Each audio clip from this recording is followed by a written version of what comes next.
कौशलात्मक पक्ष का मूल्यांकन किस प्रकार किया जाता है। आज का अति लघुत्तरी शैक्षिक मूल्यांकन क्रियात्मक शोध एवं नवाचार का चौथा भाग है। इस वीडियो को आप लोग शेयर कर दीजिएगा अपने दोस्तों में। तो शुरू करते हैं, ज़्यादा समय नहीं है। सुनने में आया है पीएनपी ने नोटिस जारी कर दिया है, 20 जून के बाद से परीक्षाएं हो सकती हैं। तो आगे बढ़ते हैं। पहला प्रश्न है, कौशलात्मक पक्ष का मूल्यांकन किस प्रकार किया जाता है। कौशलात्मक पक्ष का मूल्यांकन किस प्रकार किया जाता है।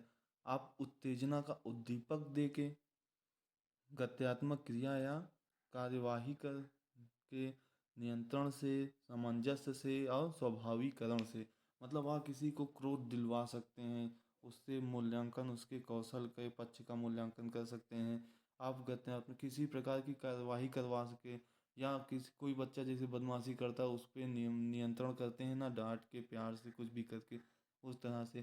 सामंजस्य मतलब आप भी थोड़ा समझिए, वो भी थोड़ा समझिए, मतलब कॉपरेट करके और स्वाभाविकरण से।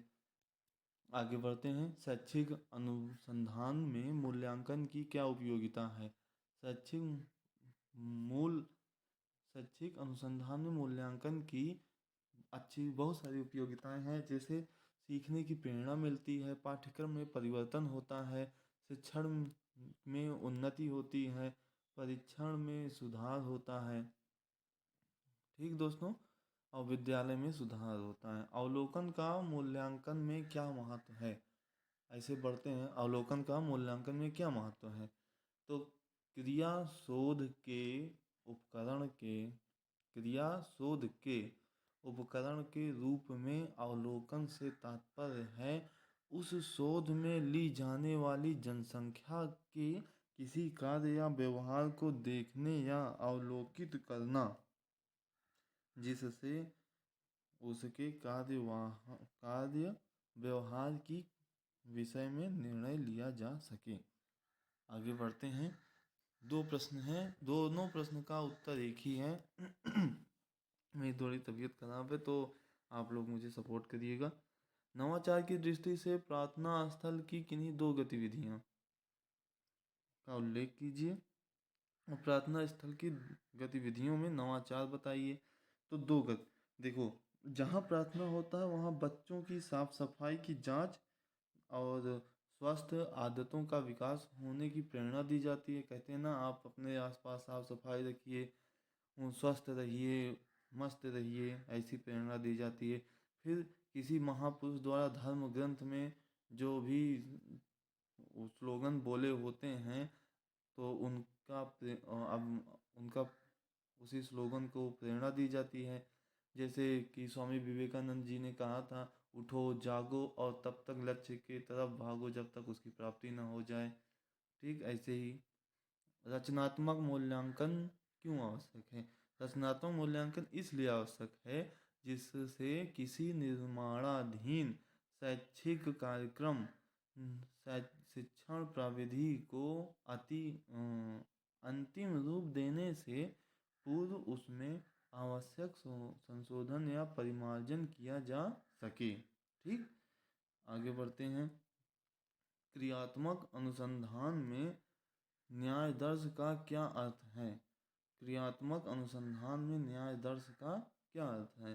न्यायदर्श से आशय किसी जनसंख्या से चुने गए उस छोटे समूह से है जिसका चयन इस प्रकार किया गया है कि वे पूर्ण जनसंख्या का पर्याप्त प्रतिनिधित्व करते हैं। ओके, आगे बढ़ते हैं। परीक्षण में वैधता से क्या तात्पर्य है। किसी परीक्षण या परख की वैधता इस बात पर निर्भर करती है कि वह कितनी सत्यता से उस वस्तु का मापन करती है जिसके मापन के उद्देश्य से उसका निर्माण किया गया है। अतएव यह स्पष्ट है कि परीक्षण वैधता का उसके उद्देश्यों से घनिष्ठ संबंध है।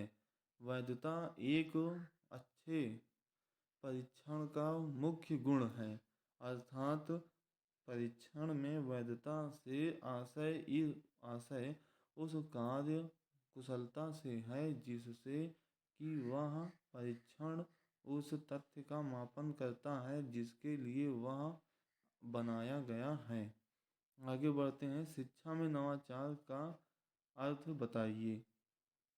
ठीक, शिक्षा में नवाचार का अर्थ बताना है। नवाचार वह विचार है नवाचार वह विचार है जिसके मानने का स्वीकार करने वाला उसे नवीन विचार के रूप में दिखाता और अनुमान करता है। शैक्षिक शोध का अर्थ स्पष्ट कीजिए। कोरे ने कहा था 1953 में, कोरे ने कहा था क्रियात्मक अनुसंधान वह प्रक्रिया है जिसके द्वारा व्यवहारिक कार्यकर्ता वैज्ञानिक ढंग से अपनी समस्या का अध्ययन, अपने निर्माण और क्रिया में निर्देशन, सुधार और मूल्यांकन करते हैं। ठीक, आगे बढ़ते हैं। क्रियात्मक शोध का अर्थ स्पष्ट कीजिए। कोरे के अनुसार क्रियात्मक अनुसंधान वह प्रक्रिया है जिसके द्वारा व्यवहारिक कार्यकर्ता वैज्ञानिक ढंग से अपनी समस्याओं का अध्ययन, अपने निर्माण और क्रियाओं में निर्देशन, सुधार और मूल्यांकन करते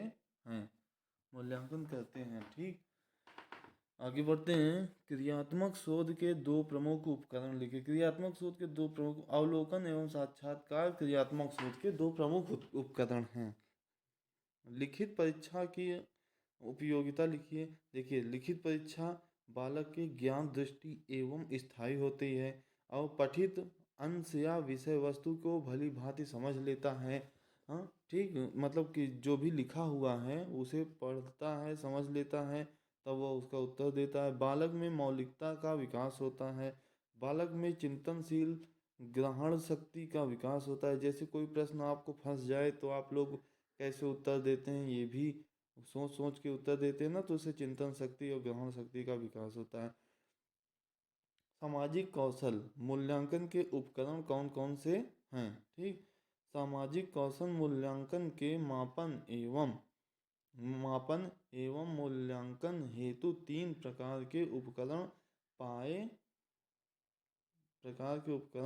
प्रयोग किए जाते हैं। जैसे पहला हुआ समाज मितीय मैट्रिक्स सोशियोग्राम। ठीक, सोशियोग्राम दूसरा है। तीसरा है समाज मितीय गुणांक। इन उपकरणों से बालक से सामाजिक कौशल का मूल्यांकन किया जाता है। मांसपेशियां एवं आंगिक गतिविधियां मूल्यांकन के इस पक्ष से संबंधित हैं। क्रियात्मक पक्ष से मौलिक क्रिया किस पक्ष से? मांसपेशियां क्रियात्मक मतलब मांसपेशी कैसे? जैसे आप डंबल उठाते हैं तो आप क्या कर रहे हैं? क्रिया कर रहे हैं। ये हो गया क्रियात्मक पक्ष। मौलिक अभिव्यक्ति के साधन कौन कौन से हैं? मौलिक अभिव्यक्ति के साधन इसमें वार्तालाप, कहानी, कथन, भाषण, कविता, पाठ, संवाद, परिचर्चा, विचार विमर्श, आत्मकथा, स्मरण आदि सम्मिलित हैं। ठीक, आगे बढ़ते हैं। उपचारात्मक शिक्षण की कोई दो विधियां लिखिए। उपचारात्मक शिक्षण की दो विधि लिखना है। जैसे प्रत्येक छात्र कमजोरी तथा उसके कारण भी ज्ञात होते हैं, अतः ऐसे छात्र को जिन्हें निदान की आवश्यकता हो अवश्य स्वयं ही अध्यापक के पास आना चाहिए। उसे डरना नहीं चाहिए। जैसे कोई बालक कमज़ोर है तो खुद जाए टीचर के पास और बोले कि सर इस टॉपिक पे मुझे प्रॉब्लम है, आप इसकी बताएं। जिन छात्रों की उपलब्धि संतोषजनक हो उन्हें उपलब्धि परीक्षण तथा बुद्धि परीक्षण द्वारा छांट लिया जाए। तो छात्र क्या कर टीचर जो होते हैं वो छात्रों को देखते रहते हैं और बोलते हैं कि आप लोग ऐसा करिए वैसा करिए, तो वो लोग देखते हैं ना छात्रों के अंदर कि क्या होता है क्या नहीं होता है, उससे उनका अवलोकन होने लगता है, फिर उनकी वृद्धि करते हैं वो लोग चयन करके। तीसरे पे आते हैं, जिन बालकों को निदान की आवश्यकता है उनका चयन अध्यापक वर्ग अनुभव के आधार पर भी कर सकते हैं। समझ में आया? अध्यापक की जो टीम होती है टीचरों की, वो अपने अनुभव के आधार पर उन बालकों की समस्याओं का निदान कर देते हैं। क्रियात्मक शोध की शिक्षा में आवश्यकता बताइए। शिक्षा के क्षेत्र में क्रियात्मक अनुसंधान की आवश्यकता इसलिए है कि शिक्षा के क्षेत्र की कार्य करने वाला प्रत्येक शिक्षक एवं अधिकारी अपनी समस्याओं का सरल और सही समाधान खोज सके। ठीक, आगे चलते हैं। पाठ्यक्रम को छात्रों की आवश्यकता और परिस्थितियों के अनुरूप बदला जा सके। आगे चलते हैं। शिक्षण विधियों में उचित परिवर्तन लाया जा सके। इस समय आगे चलते हैं। कम समय में ही समस्याओं को शीघ्रता एवं सरलता से सुलझाया जा सके। आगे चलते हैं। शिक्षा से संबंधित दैनिक समस्याओं का सही हल खोजा जा सके। शिक्षण में व्यवहारिकता लाई जा सके। अगला प्रश्न है, उपचारात्मक शिक्षण से क्या तात्पर्य? उपचारात्मक शिक्षण उस विधि को खोजने की चेष्टा करता है जो छात्र को अपनी कुशलता या विचार की त्रुटियों को दूर करने में सफलता प्रदान करे। किसने कहा था? योकम एवं सिम्पकम ने। साक्षात्कार कितने प्रकार के होते हैं? साक्षात्कार दो प्रकार के होते हैं। एक संरचित या मानकीकृत, असंरचित या अमानकीकरण। ठीक, शैक्षिक नवाचार का अर्थ स्पष्ट कीजिए। नवाचार वह परिवर्तन है जो पूर्व स्थित विधियों और पदार्थों आदि में मानवीय नवीनता का संचार करे। ठीक, छात्र प्रोफाइल का क्या अर्थ है? छात्र की प्रोफाइल में उसे संबंधित सभी जानकारी होगी, जिसमें स्कूल का नाम, स्कूल का प्रकार, ग्राम पंचायत, ब्लॉक, जिला, संस्था, प्रधान का नाम और मोबाइल नंबर होंगे। प्रोफाइल पर विद्यार्थियों का फोटो भी लगाया जाएगा। विद्यार्थियों की प्रोफाइल बनाकर पोर्टफोलियो के कवर पेज पर चस्पा की जाएगी। ठीक, निदानात्मक परीक्षण का उपयोग क्या है? यह व्यक्ति की जांच करने के बाद किसी एक या अधिक क्षेत्रों में उसकी विशेषताओं का कमियों को व्यक्त करता है। ब्लूम ने शैक्षिक उद्देश्यों को कितने भागों में बांटा है? ब्लूम ने शैक्षिक उद्देश्यों को 3 भागों में विभाजित किया है। कौन सा? ज्ञानात्मक, भावात्मक, मनोक्रियात्मक। ठीक, आगे बढ़ते हैं। प्रश्न कितने प्रकार के होते हैं? प्रश्न मूलतः 4 प्रकार के होते हैं। एक निबंधात्मक प्रश्न, लघु उत्तरी प्रश्न, अति लघु उत्तरी प्रश्न, वस्तुनिष्ठ या बहुविकल्पीय प्रश्न। पुनर्बलन क्या है? ऐसी कोई क्रिया को अनुक्रिया की संख्या में वृद्धि करती है, पुनर्बलन कहलाता है। क्रियात्मक शोध की क्या उपयोगिता है? विशिष्ट क्षेत्रों में सुधार करने के लिए जो समाधान करना होता है उसे क्रियात्मक शोध कहते हैं। विशिष्ट क्षेत्र मतलब समझ रहे हैं? आप कोई काम कर रहे हैं, जैसे आपने कदम उठाया कि मुझे यूपीएससी क्रैक करना है, तो उसमें जो भी प्रॉब्लम आ रही है उसमें सुधार करना ही क्रियात्मक शोध है। एक अच्छे उपकरण की क्या विशेषताएं होती हैं?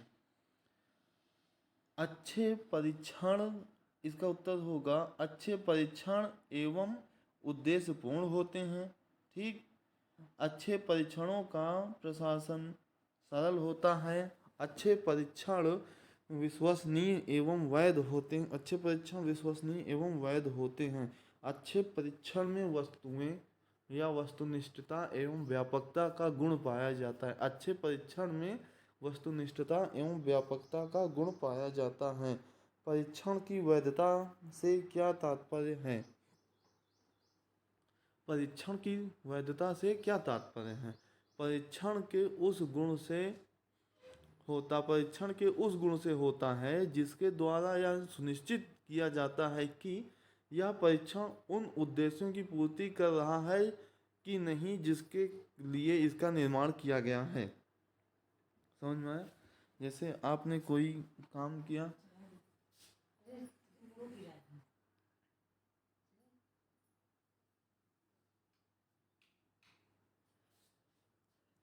आपने कोई काम ठान लिया, उसमें जो भी उपकरण लगने होते हैं, कुछ भी लगना होता है, तो आपने कुछ भी निर्माण कर लिया तो उसमें जो भी उद्देश्य पूर्ति हो रही है कि नहीं, तो इसके निर्माण किया जाता है, उसी को परीक्षण का वैधता कहते हैं। अनुसंधान का क्या अर्थ है? शोध एक उद्देश्यपूर्ण प्रक्रिया है जिससे ज्ञान की वृद्धि होती है अथवा नवीन ज्ञान की प्राप्ति के लिए व्यवस्थित प्रयास किए जाते हैं। शोध एक उद्देश्यपूर्ण प्रक्रिया है जिससे ज्ञान की वृद्धि होती है। मतलब शोध क्या होता है? जैसे आपने साइकिल ही ले ली, उसमें आप छोटे रहे होंगे तो आपको लगता होगा कि इसमें हवा कैसे जा रही है, तो आप एक शोध किए ना कि इसमें एक छुच्ची होती है, उसमें आप पाइप लगाते हैं, फिर हवा डालते हैं, तो यही ज्ञान की वृद्धि हुई। परिकल्पना क्या है? किसी भी समस्या का प्रस्तावित उत्तर होता है। किसी भी समस्या का प्रस्तावित उत्तर होता है, वही परिकल्पना होता है। समस्या के कई हलों पर विचार करते हैं, समाधान करते हैं। ठीक, न्याय दर्श से आप क्या समझते हैं? किसी जनसंख्या ठीक किसी जनसंख्या से चुनी गई कुछ ऐसी इकाइयों का समूह जो समूचे जनसंख्या का पर्याप्त प्रतिनिधित्व करे न्यायदर्श कहलाता है। आगे बढ़ते हैं। मापन कितने प्रकार के होते हैं? मापन 3 प्रकार के होते हैं। कौन कौन से? निरपेक्ष मापन, सामान्यीकृत मापन और इप्सेटिव मापन। फिर से बोलिए। निरपेक्ष मापन, सामान्यीकृत मापन और इप्सेटिव मापन। एक बार और दोहराइए। हाँ, फिर से। निरपेक्ष मापन, सामान्यीकृत मापन और इप्सेटिव मापन। आगे बढ़ते हैं। शैक्षिक नवाचार के उद्देश्य बताइए। शैक्षिक नवाचार के उद्देश्य बताइए, जल्दी से बताइए और शेयर कर दीजिएगा। अभी 18 मिनट से ज़्यादा हो चुके हैं, आप लोगों ने शेयर नहीं किया है। शैक्षिक नवाचार का उद्देश्य बच्चों की आसान भाषा में सीखा जाए, उन पर ज़्यादा जोर न दिया जाए, इसे कहते हैं शैक्षिक नवाचार। शैक्षिक शोध का अर्थ बताइए। जब हम शिक्षा में कोई शोध करते हैं तो वह शैक्षिक शोध कहलाता है। ठीक, जब हम शिक्षा में कोई शोध करते हैं तो वह शैक्षिक शोध कहलाता है। शिक्षा में भी कई समस्याएं होती हैं तो हम समस्याओं का निदान करते हैं तो वह शैक्षिक शोध कहलाता है। ठीक है, आगे बढ़ते हैं। ये देखिए, अभी अभी नोटिस आई थी, अभी की नोटिस है केंद्रीय माध्यमिक शिक्षा बोर्ड की, तो आप लोग इसको पढ़ लीजिएगा। ठीक है, ये आप लोगों के काम आ जाएगी। तो आगे बढ़ते हैं। आज का सेशन यहीं समाप्त होता है। सब्सक्राइब कर दीजिएगा, लाइक कर दीजिएगा, शेयर कर दीजिएगा और जय भारत माता की।